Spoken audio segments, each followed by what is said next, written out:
And welcome everybody to another episode of Dan-A-Plooza. My guest at this time is the talented filmmaker and podcast host you may have seen on the YouTube, the Crimson Cult podcast, and his film Green Hell, a Jay Crimson film.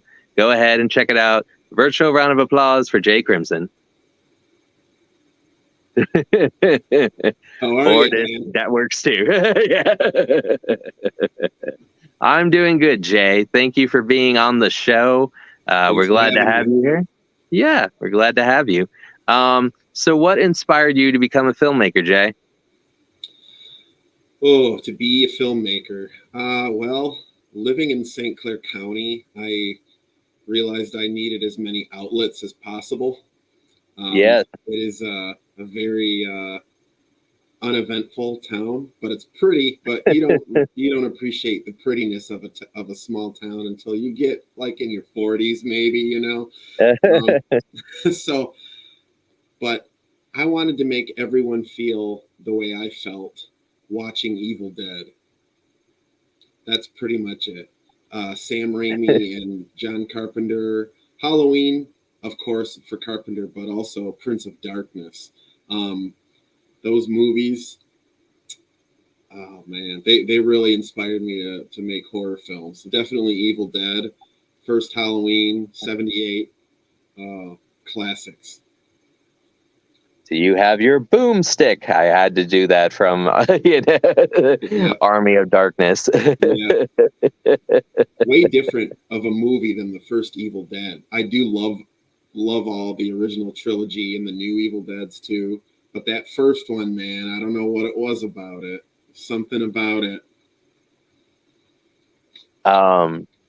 So I don't know if you met anybody from Evil Dead. I've met Hal Dietrich. Yeah. So I met Hal, who was like the friend of Bruce Campbell. And I met him at Cinema Wasteland. And he has a disposable plastic like middle finger that he'll hang up and like he'll put for the photo ops and everything like that. Like he's such a character. He has this 8x10 and he says, "When I met you," and it's like normal, and then he goes, "After I met you," and it's when he's all zombified. So he's a character. He's funny.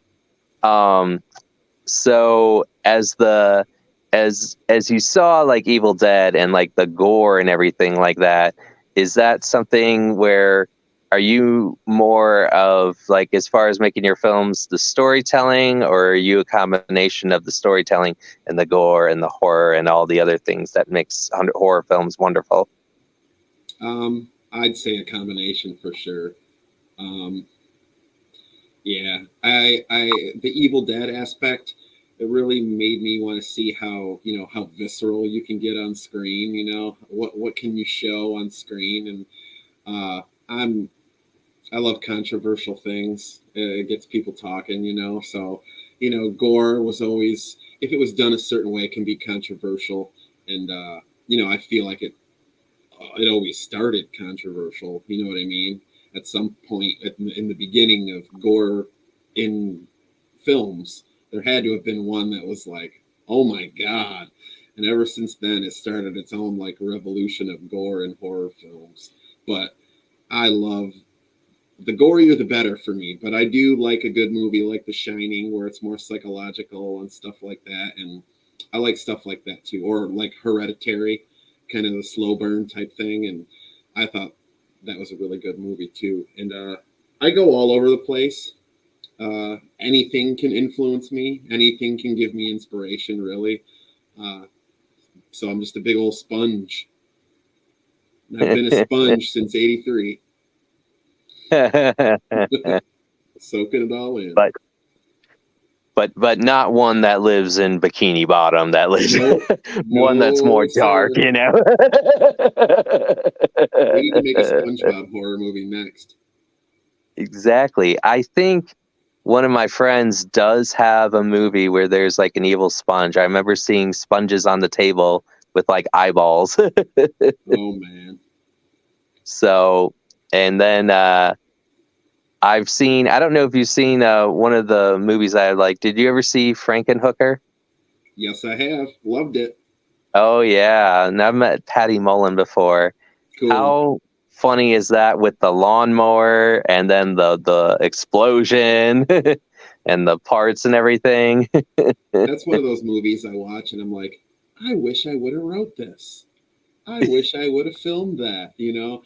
That's how I am now when I watch movies. I'm like, oh, what a great idea. Damn it. They stole it from me. They all stole it from me. I know.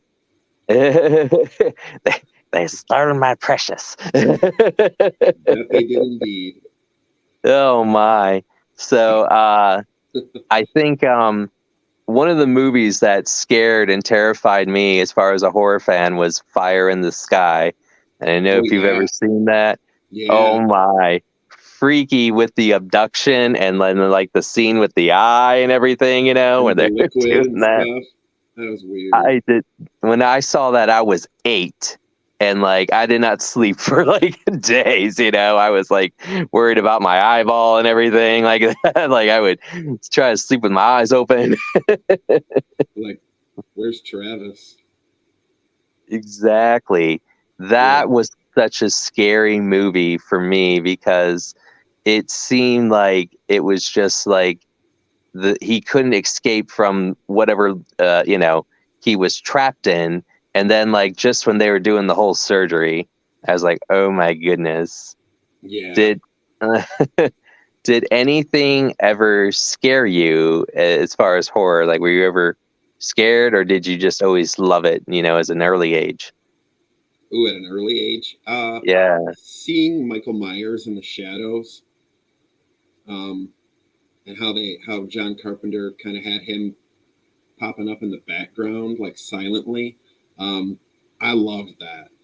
Uh, I didn't love it so much when I was a young kid though, because I'd Oh see yeah. him in the hallways at nighttime. My bedroom lined right up with the TV in the living Oh room. no. So if my door was cracked a little, you could see the Yeah. TV.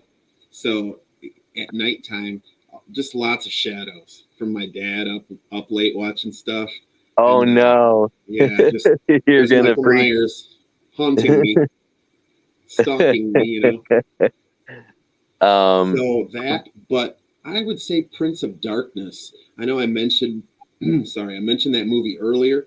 Um, that movie scared the shit out of me when I was a kid. yeah. Just those parts with Alice Cooper and the part with the blonde haired Snake. girl turning into Satan, and it was just Yeah. something else. That movie's bonkers. For me it was Child's Play. That was the movie that freaked me out. It Classic. didn't help that my sister told me it was going to get me. It was at the foot of my bed, that added to a whole level. But my sister used to turn on, and she would turn on Spanish, so then I would freak out because I didn't know Spanish, and it was like, oh, da da da da da, esto no choque, and I'm like, I don't know what's going on. Add a new Need a level of terror. translator. Can't understand anything that's going on. Yeah, especially because like the first time I saw it, he's like with the clouds and the and the amulet, and I'm just Yep. went running. But yeah, I was so scared of Chucky. It didn't also help that there's the My Buddy doll that looks just like True. scary stuff. I Um, love I love those movies. The first two were my favorite. Three was kind of lackluster for me, even though it had some cool parts. But then Bride yeah. was good, and it was cool. And I liked the last two they made. Oh yes. Um, did you? Are you referring to the TV series or the last film? The last two films, but the series is good too. Oh yeah. It, I think one of the good kills in Chucky, and that's when the girl inherits him with the wheelchair. Is when she's at the loony bin, and then like all that glass comes and kills that lady on the table, and she Oh yeah, dies. good stuff. Good kills. Yes, yes. Oh, the little Chuckster. Yep. Uh, he definitely is something.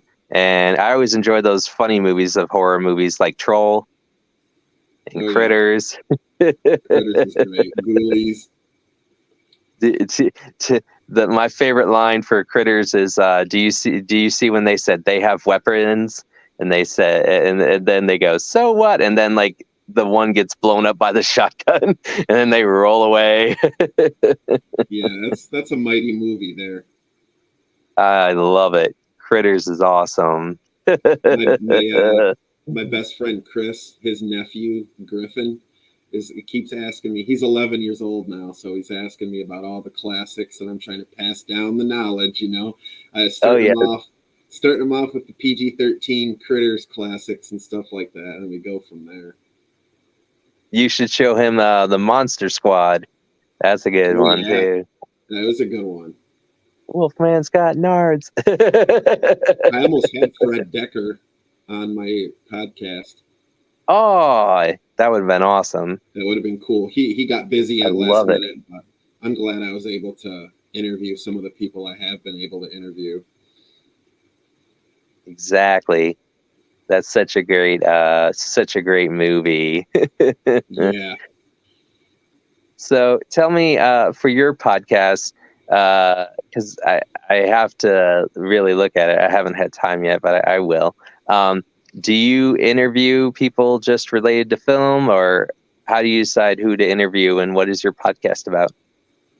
The Crimson Cult podcast is pretty much about just anything that is subversive, uh, or if it's heavy metal or punk related or horror movie related, or like a director, a hardcore wrestler, stuff like that. Directors, actors, stuff like that. I got Art the Clown on my show. David Howard Thornton, great guy, very nice guy. He said he knew he had something special coming up with Terrifier 2, but I don't think they knew to what degree. I don't think they knew it would blow up like that. Oh And yeah. that's pretty much a COVID movie because they had to be super careful on set. They had to wear masks and write down times and use a lot of hand sanitizer and all that stuff. So only certain people were allowed through the curtains, through the backstage areas and stuff Oh like yes. that. But yeah, when it comes to my podcast though, it's all because I'm a fan first. I'm a creator and everything else after that. So my podcast stuff goes hand in hand with horror films and my love for horror movies and stuff like that, and metal, punk, stuff like that, or anything that's like I interviewed an archbishop who performed real exorcisms, Oh wow. stuff like that, or a girl that was abused in a cult.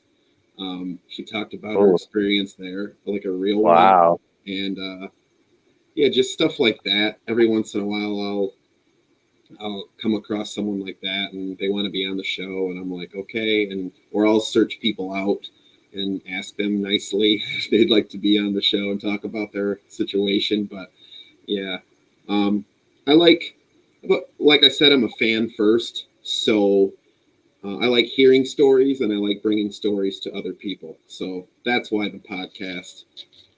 And yeah, that's pretty much the short and skinny of that one.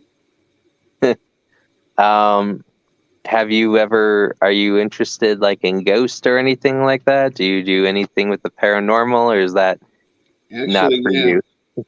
Okay. Usually people don't mention that when I'm on the show, but when I'm on podcasts, but I was part of a paranormal investigation team called PIA, Okay. and there was another one, Black River Paranormal, where I did some guest uh, investigating, and it's Ooh. pretty fun. We went to a Civil War uh, cemetery out in Richmond, I think it was, which is out by Okay. me, Okay. Richmond, Michigan, and we did a we did an investigation. You know, all the standard normal questions one would ask with all the different meters and sound recorders and UV camera stuff and all that. And the coolest thing we ever got was a little girl giggling and Uh-oh. a gunshot, a ghost Ooh. shot. Yeah, you could hear it. You could hear it echo, and it wasn't there. We didn't hear no guns when we were initially recording, so it was kind of a cool thing. But yeah, not too Yeah. much, not too much in the paranormal realm. Every once in a while, I have like a couple groups of friends who do that regularly, and they'll ask me because they know I'm interested if I want to go. If depending on what I'm doing, I'll sign up. You know, it's fun. Yeah. I can tell you, I have been to the Trans Allegheny Lunatic Asylum. It Cool. is in Weston, West Virginia, and I stayed there all night. Is it And freaky? oh my goodness. So um, I've been there a couple of times, and one time, I kid you not, Jay, something happened to me, and I don't recall doing it, but somehow I bit my lip, and then there was blood on my lip, and I don't even remember doing it. Oh wow. And I I did that, and it was like in the men's ward where it was like, I think, violent, you know. So I said, "Which ghost sucker punched me to bite my lip?" I wasn't paying attention, you know. But my friend Tasha, she thought that somebody grabbed her in the kitchen. She felt like it was like nails or something pulling at her, and she screamed really loud and knocked almost a pot over because she thought something was grabbing her in the kitchen. So, Damn. and then we did like all different little ghost tests, and like um they're like, if you leave cigarettes and candy, I go, I don't think the ghost can smoke cigarettes in the afterlife. You know, I don't think they're like, you know, like just smoking and watching it go. Like, I don't think I'm just going to see a cigarette go by. I think this is for somebody else, you know? Right. Like, if they want to be like, Menthos, oh, we're It not breaks in showing up. two. Yeah, it just breaks it. But yeah, it was scary. I actually fell asleep at once. Like I fell asleep, and like I took a sleep in one of the rooms with the ghost Cheetos. I had ghost Cheetos. I don't know. Somebody gave it to me, but I grabbed it and I just took a nap because you know you've been walking and it's supposed to be from 11 to 7 in the morning. So at 4 a.m.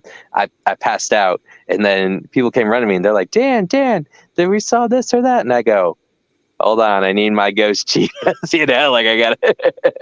If That's we're gonna funny. prepare for combat, but there is a little girl that dances in one of the rooms, and there's a music box. And I was talking to my girlfriend at the time, and I said, "Touch the music box." She's like, "Don't." I'm like, "I dare you to touch it," you know. So that was the goading into that. And when she touched it, Jay, it opened and started playing like Oh this my little lord. ballerina music, and it was like Yeah. ding ding ding, you know. And so I saved myself, Jay. I go, look who didn't touch it. Like, you know, if anybody's in here, I look who didn't touch it and look who touched it. And so like I just kind of skedaddled because I thought it was gonna like not not go good. But Uh-huh. yeah, it was weird because it rained that night. So I really felt like it was in like a horror movie, you know. It was raining, foggy. There was like all of us who are like the selectable characters, you know, and I'm just like, this is a cheap horror movie on a budget if there ever was one, you know. And Uh-huh. like I thought something was gonna happen to each one of us. And I love how my friends were like, you go first, Dan. I'm like, we didn't even draw straws. I didn't even have time to like cheat. No time to I, cheat. exactly. I'm like, I guess I'm the first character written out. 5 minutes in it. Out the door, exit right, body goes in pieces. Not good. Exactly, not good. And when I literally opened the door, Jay, I opened it to go outside, and the bat came flying, and I ducked, and the girls behind me screamed. I just ducked, A let it bat? fly. Yeah, a bat just came, swooped in, Bats are interesting. and I said, "Notice how the bat didn't get me because the bat wants me to continue." And how it went after you. Nice. They're like, they need the plucky guy for at least 10 more minutes. The comic relief man. Right. And so, as a film creator, like, and with your films, as far as like when you're directing and auditioning, are you more of like you're open to anybody auditioning, or do you have like certain people in mind that you know? Sometimes if I have a person in mind, I'll write it according to them. Um, and kind of when I'm writing something, it's not like I just write it in outline form usually, and I'll just write, okay, this is how the story's key points need to progress, and I just need to figure out a way to show that on screen. So I leave that. It's kind of my own type of improv there, where I'll film a few different ways to do that, and I'll pick the best one later. Um, but yeah, that's kind of how I do it. And anyone's open. If someone will ask me, "Hey, let's make a movie," and then we'll just make one, you know. But um, this summer, I've been wanting to film some more of my 6-minute shorts. Um, I am working on a bigger one right now, but it's kind of taken its own. We needed a little breather. My editing partner's grandpa has throat cancer, so Oh, sorry to hear that. right. Thanks. And so things are just on pause for now. It was going pretty strong, but it'll pick back up once I give him some time to have some breathing room with that, and we'll pick it back up. Yep. And so, with your auditions, do you like to have people do cold reads, improvisation? Improv, because sometimes a person can do this or that during an audition, but if I know them, most of the people that I have in my movies I personally know, so Mhm. I'll just have them do a couple of things, and some people didn't even want to be in the movie in the first place, and I'm like, just give it a shot. You got a good look. You give it a shot, and sometimes it turns out really good, and then it's a big like ego boost for them, Mhm. so it's a win-win for me. Help somebody out, and I got my movie. Exactly. And I think that's the way to do that, because then you kind of know how they're going to be with your scenes, and then it's like you have that commonality and familiarity, where if you didn't have somebody where you're as much common with, you may have some concerns with doing some of the scenes based on experience, of course. True. Yep. I know the very first film that I did was a horror movie, and I played a very evil character. And when I read it, I had this very dark image in my head. And when I went to audition, they wanted me to do something completely opposite. Yikes. and and I'm like, all right, well, let's flip the script then. Catches you off guard. And that's what I like, because I've been part of 4 improv troupes, so yeah, I think it helps having that background. Um, and are you usually by yourself when you're having these auditions, or do you have anybody else with the crew with you, or anybody else when you're doing them? Just me. Yep. One man group, really. And as far as crew, is that more of your friends that help? Oh yeah, for sure. Um, Anyone who's interested in it, and obviously we make it fun. We make it fun for everyone involved. So yeah, I don't think you're going to be in a Jay Crimson film and not have a blast. So, um, are you mostly using like different locations to shoot? Yeah, just locations around here, unless I know of a cool landmark. So, well, around here is pretty much it's either country or it's ghetto. So yeah, those are the two, and that's perfect for horror. So, um, but I'll go to Detroit.